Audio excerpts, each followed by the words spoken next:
Hello guys, it's MDALL and welcome to my Psychic Storm Psyker build video. First, I'm terrible in English, so your ears will bleed a lot, but at least you will have a good Psyker build to play with. So, the first thing, you have to play an Aether Walker Psyker. Because Aether Walker have an exclusive perk that is Anointment, and this is only for the Aether Walker. Each subclasses of the game have exclusive perks, and this one do plus 10% damage for every buff effect on the character and on my character. As you can see on my Warzone video, there is a lot of buff effect, nearly to 16, so 160% more damage just with one perk. First, for the psychic powers, I use Hemorrhage, Firestorm, Precognitive Dodge, and Fiery Form. That's all. As you can see on my Warzone video, I use a lot Aether Strike to move quickly with long range phasing. For Hemorrhage, I use Enlarged Area, increase area of effect by 25, Telekinetic Blast, adds the knockdown tag to the skill, and reduce cooldown by 25. For Firestorm, I use Enlarged Area, Phase Through, adds the armor piercing tag to the skill, and Enhanced Effect. Precognitive Dodge, Speed Boost, Extra Duration by 50, and Enhanced Effect. And the last one, Fiery Form, Reduced Cooldown, Extra Duration, and Damage Boost. That's all. On the character, the other perks I use is Diversive Tactics and Attrition Feedback. Diversive Tactics to put a lot of vulnerability on the target. I can go to 30 vulnerability on one target with Diversive Tactics. And Attrition Feedback, as you can see, I use Hemorrhage and Firestorm, so Attrition Feedback heal me a lot for each dot effect. On the attributes, just go for Resilience. Resilience, 25 points to go to unlock the milestone Undying. Take no damage from using skills when over 75% maximum warp hit. If you use skills when you are over 75% maximum warp hit, you do damage to your character, but with Undying, you can go full warp hit, no matter if you spam skills, you don't take damage. There is no need on the force attribute and Psychic Focus. Psychic Focus is interesting because you gain warp hit for each point, but that's not a lot. But you need warp hit on that build. I will show you why. I have actually 296 warp hit, 300. With the enchantment I have on my weapon, damage bonus % equal to current warp hit divided by 2. I can go with the 2, because I have the same on my 2 weapons, to 300 more damage bonus %. That's a lot. That's why I use Warp 8. And I use it on every item I have on my character. I try to have it on every item. Here, Warp 8. Warp 8. Here also on random stat. Warp 8. Warp 8. Warp 8. Here also. I try to have it on the maximum of items on my character. The stat you have to reach is dodge. You need a lot of dodge or reflect on your character. Damage reduction, physical resist, hit resist, warp resist. It's the same for every character. When you do high level Warzone, you need dodge, damage reduction and all resist. That's what I go for on my items. All resist, deflect, damage reduction. And yes, on my armor I have an enchantment that do +1 damage reduction for 5 seconds after each point of Warp 8 gained. But yes, try to have a lot of resistance here. That's why I use Neuro Impulsor, lots of resist, lots of Warp 8. Same dictum of purity, lots of resist, deflect, Warp 8, resilience to reach the 25 points. Immuno booster, lots of resist, all resist. And Shield of Fate, a very powerful Warzone relic. All resist, deflect, Warp 8 and HP. I used to.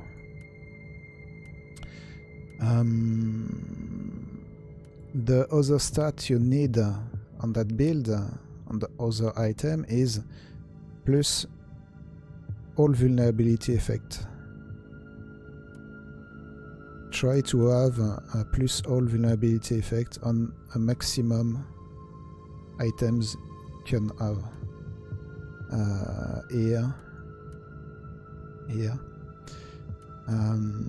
That do a lot more damage. We see with diversive tactics we can go to 30 stacks of vulnerability. That's a lot, but plus vulnerability effect. Just see the Thunder Hammer. There is an explanation about vulnerability here. Vulnerability, the target receives plus 10% physical damage for 5 seconds, stack up to 10.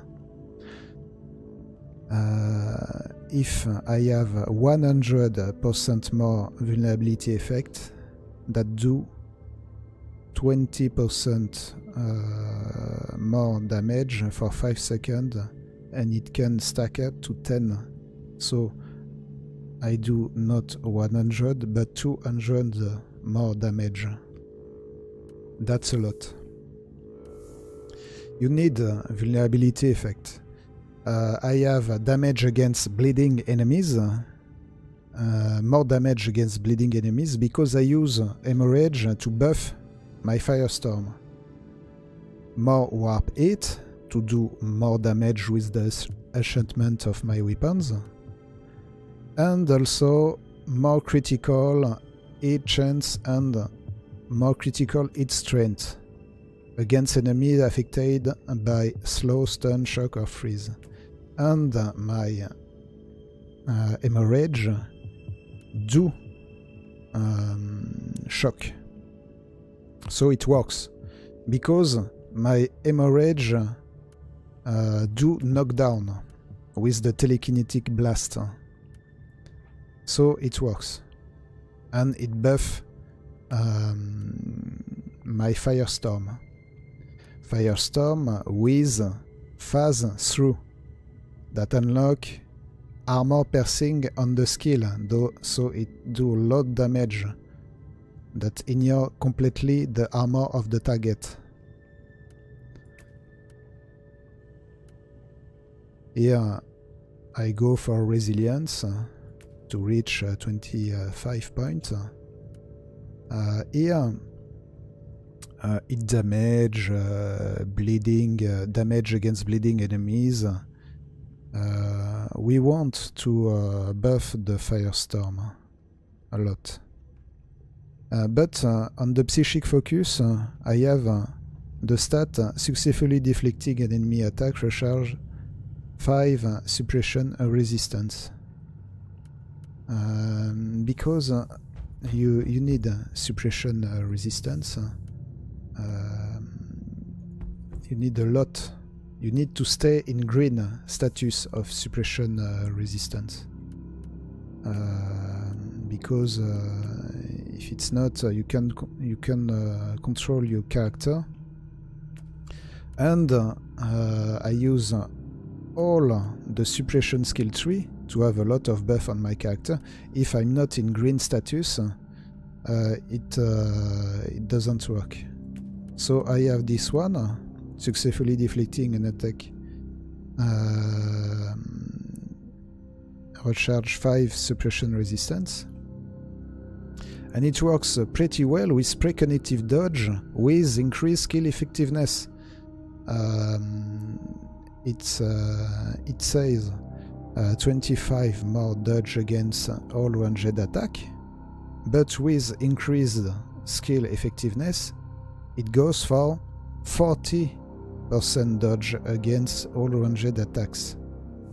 I have 31, so I can go for 71% more dodge against ranged attacks.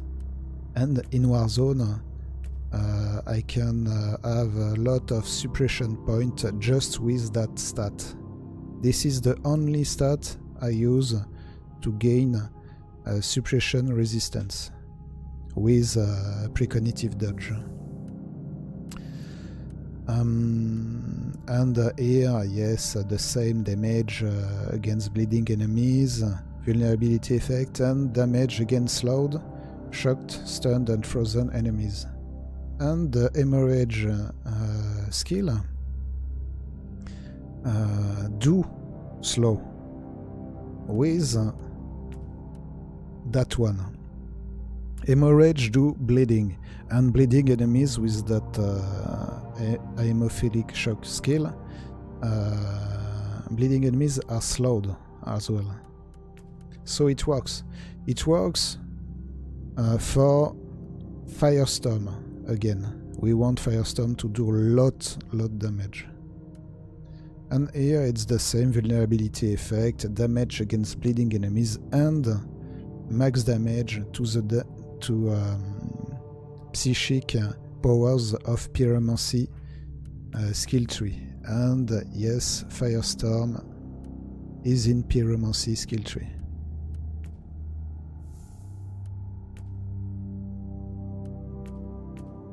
About the skills I use, I go for eradicative protocols.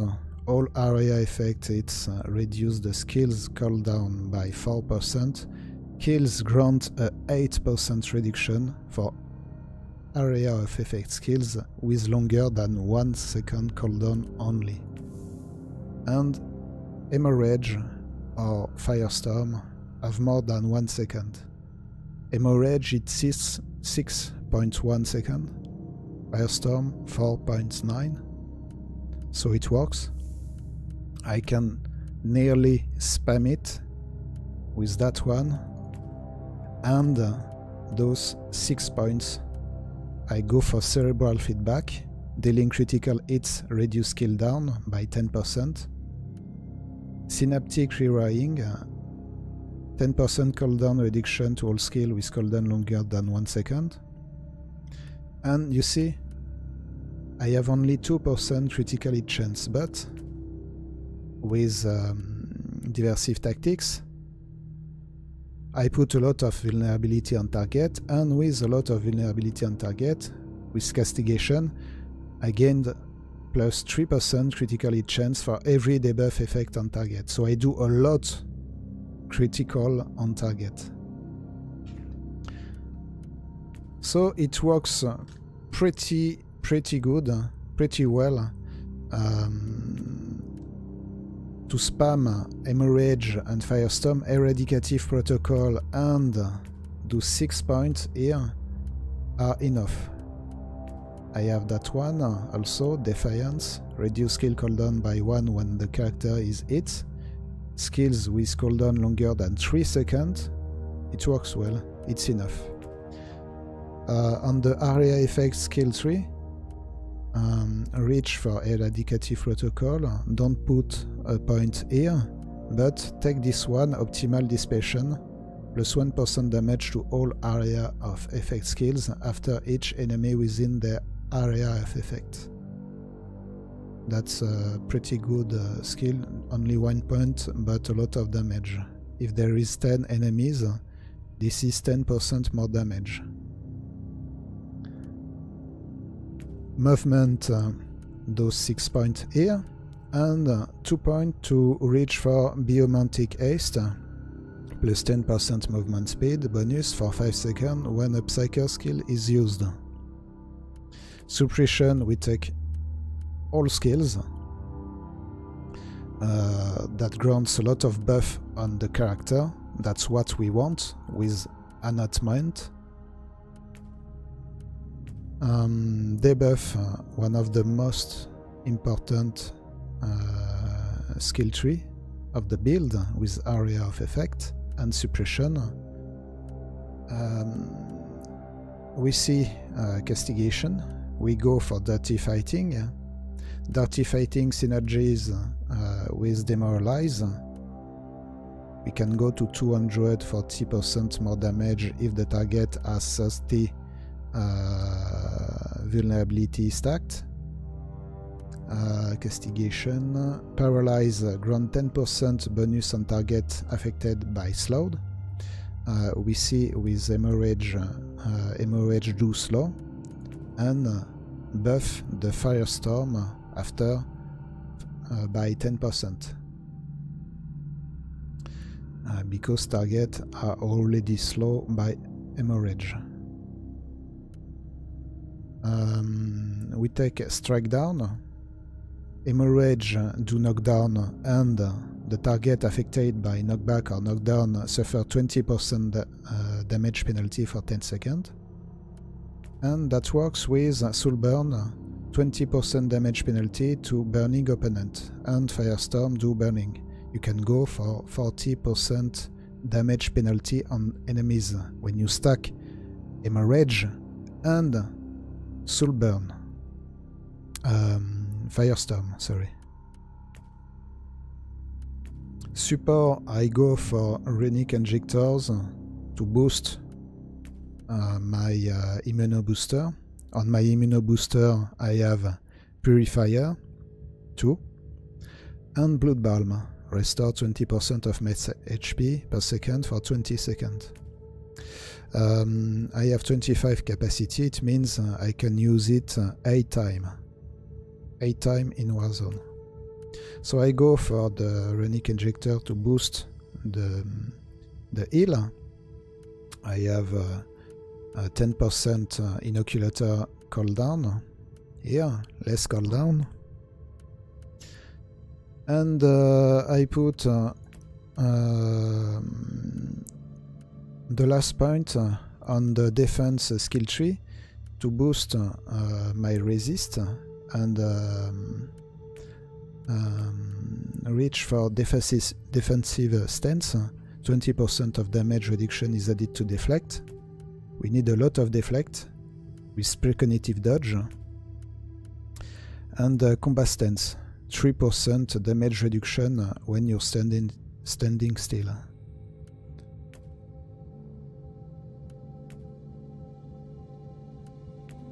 And yes, that's all for the Psychic Thunder Psyker.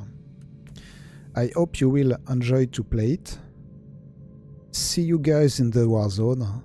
The Emperor protects.